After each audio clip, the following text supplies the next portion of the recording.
Jadi yang penting kita berbuat baik saja, laksanakan perintah Allah sesuai dengan kemampuan kita, luruskan hati kita. Insya Allah, Allah pasti akan memilih hamba-hambanya itu. Ada saatnya seseorang diberikan tanda wilayah di dahinya.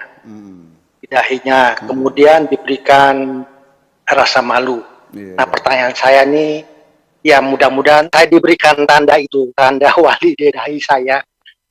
Apakah boleh saya menyampaikan kepada orang yang bertanya kepada saya, misalnya, apakah Anda seorang wali?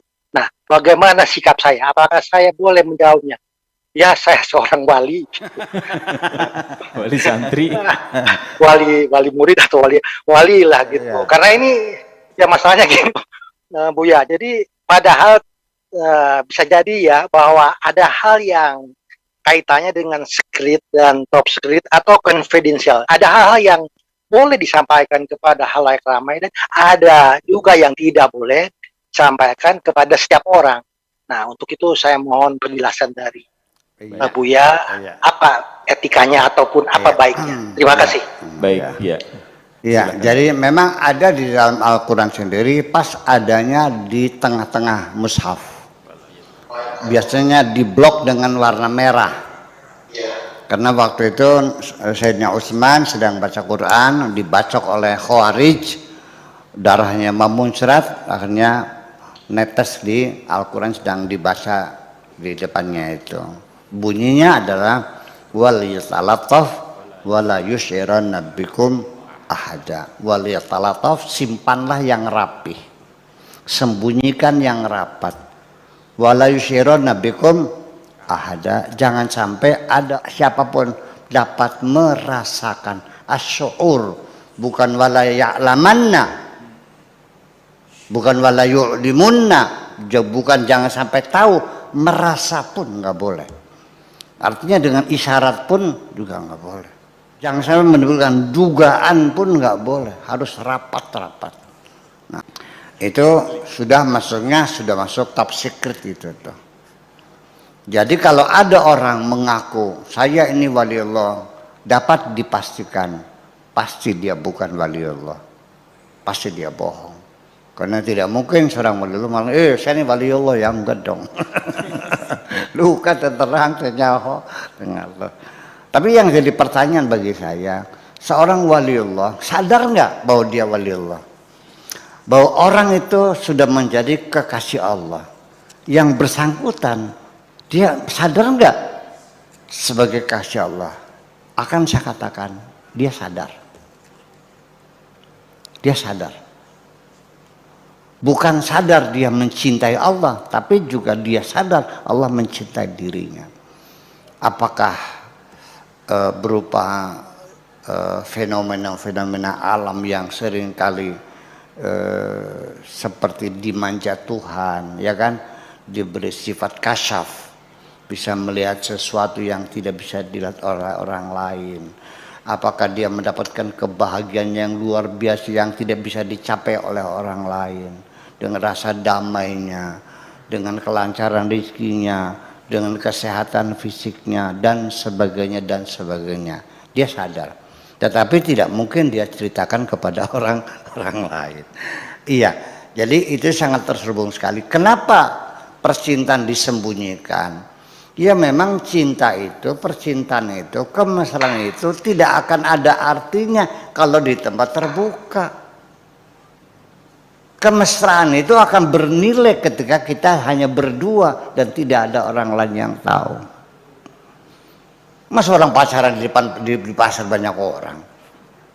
Pacaran tuh di bawah pohon kersem jam 3 malam. Di pinggir sungai. Ya kan? Ya semakin seru kan? Ya kalau di depan mitoha mah yang nggak enak dong. Iya itu makanya. Jadi percintaan itu semakin tersembunyi. Jadi artinya bahwa nanti pada akhirnya mah siapa yang akan mendapatkan wilayat itu? Di Al-Quran dikatakan bahwa wilayat itu Allah yang menentukan. Ya. Di Al-Qurannya walayah ya. Ya, walayah ya bukan wilayah. Ini wilayat ini tidak ada pendidikan formalnya dan juga tidak ada prosedur formalnya. Iya, harus puasa sekian hari wiridnya, ini nggak ada. Itu mah terserah Allah. Wallahu yahtassu bi rahmatihi may yasha. Allah kepada siapa. Jadi kita jangan menduga orang itu penjahat, pelacur segala macam, perampok. Belum tentu. Kalau Allah berkehendak sekejap besok harinya sudah berubah, dia sudah menjadi waliullah seperti Dzunun al-Masri. Ya, hari ini kau hinakan dia sebagai pelacur, besok udah jadi waliullah seperti Rabi'ah al-Adawi. Tapi sebaliknya sekarang jadi ulama besar, besoknya jadi musuh Allah. Ya, seperti Bal'am bin Ba'urah terus ceritanya kan. Itu. Bal'am bin Ba'urah itu adalah waliullah lah sebagai. Iya.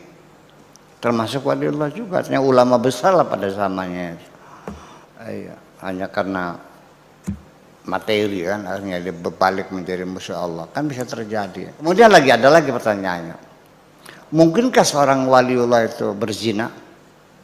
Mungkin. Selagi dia manusia, maka dia masih sangat mungkin melakukan dosa. Hanya bedanya kalau wali itu dia cepat tersadar dan cepat bertobat, dan kemudian juga bersegera, cepat, tidak tunggu saat. Kalau kamu mah membela diri, iya. Seperti ini masa kurang benar juga. Apa letak salah saya? Di mana kesalahan saya? Ini kan ada undang-undangnya, ada fikihnya, ya Allah. Ya udahlah, tertutup mata hatinya. Itu. Kalau seorang waliullah melakukan dosa, hukumannya langsung on time, nggak nunggu sampai akhirat lagi. Kalau kamu mah ditumpuk sama nanti di akhirat, biar dibebasin mawan nanti sekalian. Iya, dosa-dosa kamu itu hukumannya nanti di akhirat ditumpuk sekalian gitu. Rapel. Ya, dirapel.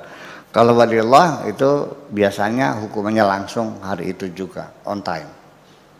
Ya, tak kena musibah dan sebagainya, dicaci maki orang kan begitu, termasuk juga. Itu. Kenapa demikian? Supaya nanti di akhiratnya udah lunas. Kalau kamu pengennya dukungnya sekarang atau nanti pengennya? Itulah bedanya kira-kira ya. Jadi ya begini, yang penting kita tidak bisa berharap yang jadi wali lah. Itulah. Karena itu Allah menentukan. Yang penting kita bekerja seoptimal mungkin sesuai dengan kemampuan kita. Jangan menunda perintah Tuhan, jangan mentakwil-takwilkan, jangan bikin kela-kela. Ya. Bahasa di fikih kan ada kela, menghindar.